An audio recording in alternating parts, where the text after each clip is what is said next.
I have written an open letter to President Obama, reviving that slogan. You know, during the Clinton presidential campaign, they had a slogan called, "It's the economy, stupid." For me, the slogan is, "It's the worldview, stupid." It's unless the worldview changes, unless the worldview acknowledges listening to the values, listening to the personal meaning of life and the social meaning of life, unless we do this, real change cannot come. So I wrote to President Obama, if you talked about real change, change that we can believe in, if you really want change that we can believe in, please help us to change our worldview. Well, the change of man is the key to changing everything else in the world. Without it, nothing significant will change. What we need is not just patching up, not just solutions to current problems. What we need is a transformation, a fundamental transformation, which means a change of values, the change of thinking, change of consciousness, change in the way the human being thinks and acts. Worldviews affect the engine of civilization. It affects who we each individually think, who we are and how we behave, and our moral sense, business. It affects everything.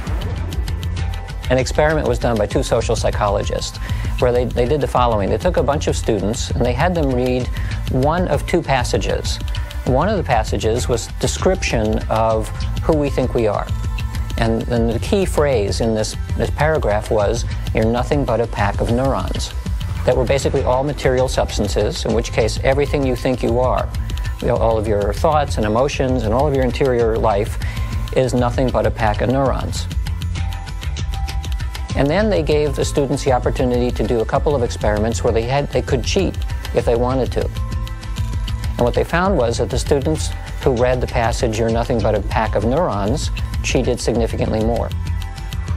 If your worldview says that there is no inherent meaning in anything, and ultimately the universe is a pointless object, and when you die you're dead and there's nothing else going on, then it changes your sense of, how do I need to live right now?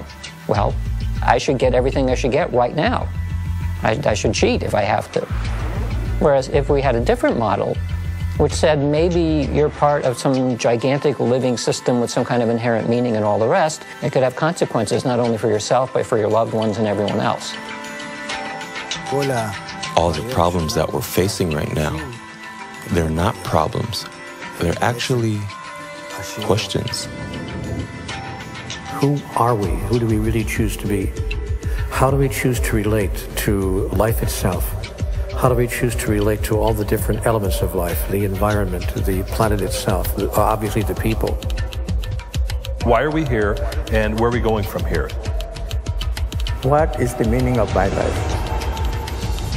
We're in a transition stage where the old answers are no longer sustainable, and that's why we're facing the crises we face. So there's a population in a state of flux saying the old stuff doesn't work, and we're ready for new answers that will create a newer, more sustainable civilization. Simple point, the old civilization is no longer sustainable, the answers are flawed, new answers are in, and we're in the moment of taking those new answers and weaving a new culture that will support those answers and support ourselves. At this critical point in time, we have to redefine what it means to be human. We have to choose a new identity, literally choose a new identity, and recreate ourselves anew as a humanity. Recreate ourselves as a brand new kind of living organism, a brand new kind of species, and recreate the organism as a cluster, as a group, rather than as a scattering of single individuals. We have to change our thinking about who we are in relationship to each other. We've been living in a competitive society for too long, and the world we see is the result. The ego, the competitive ego. What we have to do is learn how to cooperate and drop the ego and realize, again, that if we have people in one country that are very poor and people that are very wealthy, the wealthy are going to have to get big armies and big fences to keep those other people out. It's not going to work with the divisions of society that we have today and the stratification.